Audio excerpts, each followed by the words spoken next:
All right, Broussard, look, whether you truly believe that that was Danny Ainge's plan A, plan B, plan J, whatever it was, what do you make of what he had to say up there on the podium? Look, they don't call him Trader Danny for nothing. He's Trader Danny and does a lot of good deals because he is a good, can I say BS artist? Yeah, you right? just did, yeah. he said what he's supposed to say. I prefer just a liar. Yeah, I mean, he's just lying. Which a lot of GM, let's face it, they do publicly, you know? Yeah, I mean, Sean Marks, Kyrie Irving, he got a clean slate. My guy, Daryl Morey, we're bringing back our whole starting five. We're the only team doing it, and Chris Paul's going. Sam Presti, we're not tanking next year. We're going to be competitive. Exactly. Absolutely. So he's not the only one. No, it's what he was supposed to say. This was probably plan D. Yeah. All right, so I'm going to say plan A was Kyrie and AD. Yep. Okay? I'm going to throw in a plan B or B that most people might not have thought about. He probably thought about, let me see if we can keep Kyrie, maybe he can convince KD to come. Okay? Sure. And then Kyrie and Al Horford was playing C. Yes, got to keep Horford, and now well, then in that case, then plan D is even once Kyrie leaves, keep Al Horford. Right. Even when we all thought Kyrie was leaving, we thought that Al Horford was going to stay. Right. So this is whatever. Like you said, it might have been plan J. All right. All that said, though, I think, look, the gap between Al Horford and Enes Kanter is bigger than the gap between Kyrie and Kemba. I agree. Like, they're going to, as great as Kyrie is, they're going to miss Al Horford more. His professionalism, his defense, he's a smart player. I mean, that's one reason Philly wanted him, because he used to foil Embiid so much in those playoff series. Kemba's not as good as Kyrie, but I think they're better off with Kemba. I think he's going to buy in more to what Brad Stevens is selling. He doesn't, even though he's a star, he doesn't really have that superstar persona that Kyrie has. And he doesn't have the demands of an all-star or the demands of a superstar off the court. And that'll be better with Stevens, because Stevens, I think, has some issues handling superstars and those personalities. So I think Kemba will fit in. I think he'll fit in better with the young players. So, look, if they had Horford, I would say they're definitely better.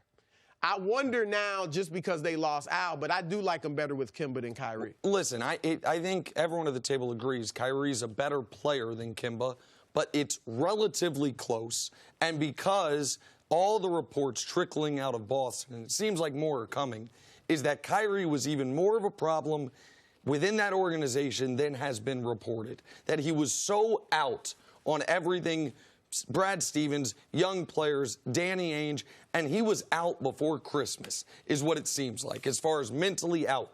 It maybe explains, Jenna, the point you kept making all year, which is, how can Kyrie's numbers individually be so good, yet they win so much more without him? That the other guys were relieved when he was not out there, when he was not playing. So I can buy the Kemba at 85% of Kyrie's ability, but 0% of the Kyrie drama is an upgrade. But Enes Kanter is not part of anyone's plan A for anything in the NBA in 2019. Period, point blank. People and Boston fans right now love Enes Kanter. Fans always love Enes Kanter until he starts playing for your team. And then you're like, oh, he cannot play defensively. He played some defense in the playoffs last year. You saw a glimpse of what he could do. He's a very good scorer and rebounder. And a good rebounder. Defensively, he played some of the better, to Jenna's point. He's not a great defender, but in the playoffs, Kanter played some of the better defense that he's played. The problem is they got a monster in Philadelphia.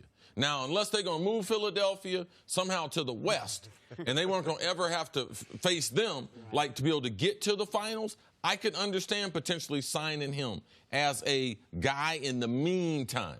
All right, he's not going to be a main guy, but in the meantime, until I get my guys, I can have some serviceable pros like Kanter on the roster, because Joel Embiid is going to eat him up. Joel Embiid can get whatever numbers that he wants to get. I'm talking about he can have a full belly, he can have a stomach ache, he can have a back spasm. Like, he can get what he wants against Kanter. So thinking that this was the plan A, I just don't make myself go to the press conference and tell that type of lie. I try to put something else around it compared, because Kanter Watch Kanter's eyes twitch when he says he knows it. That's the plan A. He wants to not lie. Listen, Kanter's an honest guy. Absolutely. I mean, he really until is he a starts straight talking shooter. about my man Nick's hair. No. And he was funny. It was well done by Enes Kanter there. I got no beef with him in that regard.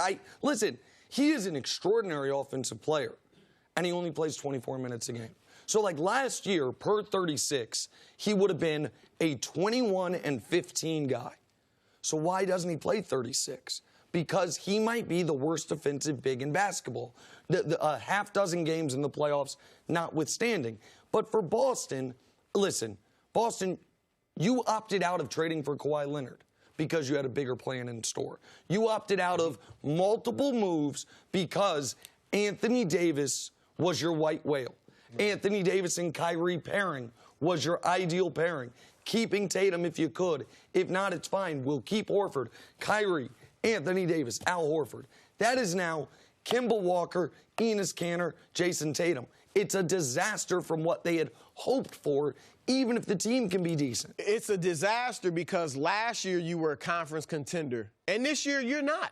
I mean, barring major injury, Milwaukee is a level above you. Philadelphia is a level above you. And if Brooklyn gets Kevin Durant back, like we talked yesterday during the season, they're a level up. You have no chance to beat, certainly not Brooklyn and Milwaukee. But let me throw out this. 2 years ago, you thought Brad Stevens was one of the hottest young coaches in the league. Then he got paired with a guy like Kyrie Irving, who was not buying into a system. We're learning more and more about how anti-Brad Stevens he seemed to be. Yeah, I know you need a superstar in this league, maybe even two.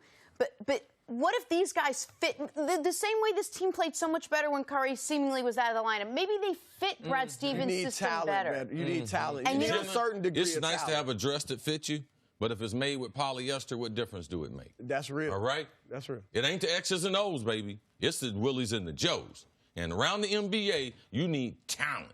You got a center in Kanter, can't stop anybody. You got Kemba, who has a ceiling. You guys can talk about all that locker room stuff, all that.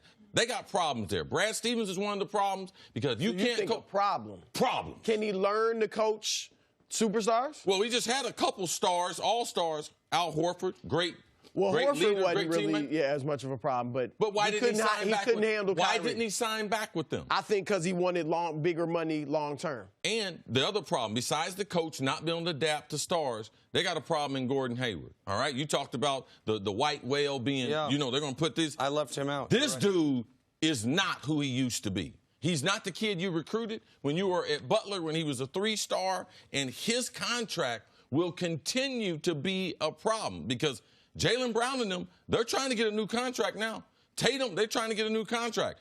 How much is Gordon Hayward making? What, more than max money? $30 million, more than any of those guys. Okay, that will be a problem with those younger players who still have goals to try to get them a max contract, Nick. 2 quick points, one on Stevens, one on the Celtics. On Stevens, listen, I maybe got a little too enamored with his sideline out of bounds, with his out of timeouts, with doing more with less, because he is as good X's and O's as anybody in basketball,